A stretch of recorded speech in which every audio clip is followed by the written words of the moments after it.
မိုးလေးလို့ရောင်းနေချို့ဒီနေ့ကောက်ကိုဖွင့်တဲ့ချိန်မှာဝင်ရောက်လာတဲ့နေရာကြီးချို့ချန်ရှိကတရက်ပင်မှာတည့်ရလေးတူးရချာရှင်ခုန်တဲ့ဖိုးတို့ဖတ်တဲ့ဖြစ်ခဲ့ရတဲ့အဲဒီခဏတိုးဝရဲ့လေးမှာမင်းငွေတက်တဲ့ဖြည်းဖြည်းပါခဏကြာမှတွေ့ရတော့မယ်တောက်ပါလုံးနဲ့မင်းမျက်နှာတိုင်ထိကရွှေစုပ်ပြက်ကလေးတီးတီးလေးကိုဖြည်းဖြည်းခွာဘယ်တော့မှမေ့နိုင်ပါဘူးတွေ့ရတဲ့ first day မှာရှင်ခုန်တဲ့ဒုတ်လေး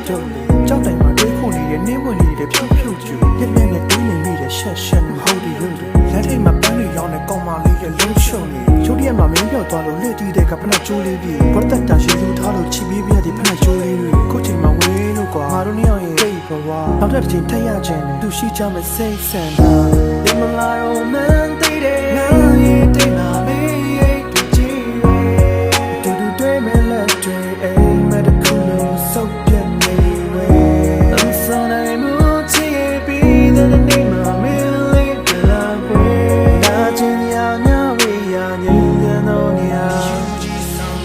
တိတ်ကိုပြတ်ပြေးကြည့်မယ်ငါတို့နှစ်ယောက်တက်သုံးနှစ်ကာလဖေဖေနဲ့မေမေတို့ကြုံငါကိုနင်ထားခဲ့တာလားဒါမှမဟုတ်နင်ကိုယ်တိုင်မကနတာစိတ်ကစားခဲ့တာလားငါဖြစ်သိမ်းထားပါတယ်နင်ချင်ထားခဲ့မှတ်တရများတေချာပေါမမိသေးတဲ့လေတိုင်းမော်ကမင်းအနမ်းလေးချောကလက်နဲ့မြက်ကမှန်လေးတတိရရင်ပြန်ရှာကြည့်လေလုံးလုံးလို့ယူရတော့မင်းမသိတဲ့တန်ရာတိကလေးလေးပြန်ခေါ်ပါအောင်ဒီယူကောင်ကြီးကတန်တာလို့လေမျိုးရဲတူရှိနေပြီမတွေ့ရဖို့ကမသိချဘူးလေဒီလိုနဲ့ဝေခဲ့ပြန်ပြီးမိုင်းမိထားတဲ့မန္တလာမန်းကြီးပြန်ဆုံးဖို့မသိကြတော့ပါနင်ထွက်သွားတယ်မပီကနေနောက်ဆုံးတို့နှုတ်ဆက်ခဲ့တာတန်ရာကမပီပိုက်ပါကနေချုံကြီးရဲ့နေသိမ်းထားမဲ့စပင်ကောင်းကောင်းတဲ့နေကမန်းလေးခွရက်တွေတတိယလုံးလို့ငါတို့ចောင်းနေစီကချရေးအများကြီးငါမတောင်းဆိုဘူးပါဒီတခုတော့နေရေးပြီးဒီစစ်ပွဲပြီးသွားရင်တစ်ခေါက်လောက်တော့ပြန်လာအောင်လေညမလာရောမန်တိတ်တဲ့ငါရဲ့တိတ်နာမေးရဲ့တူချီတူတူတွေးမဲ့လက်တွေအိမ်မက်တခုလို့စုပ်ပြတ်နေဝဲ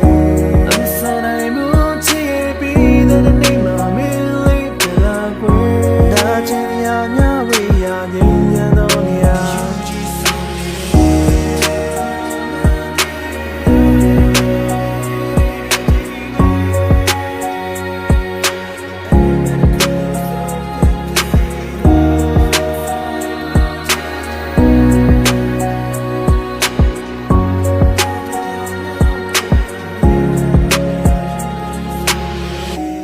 တီလာအချစ်ဆိုတာရှားရုပ်ချင်းတစ်ခုတည်းမဟုတ်ဘူးကိုချစ်တဲ့သူအဆင်ပြေဖို့ပျော်ရွှင်ဖို့စိတ်ချမ်းသာစေဖို့ကိုယ်တိုင်လက်လွတ်ပေးလိုက်ရတာကလည်းအချစ်ပဲဗျာ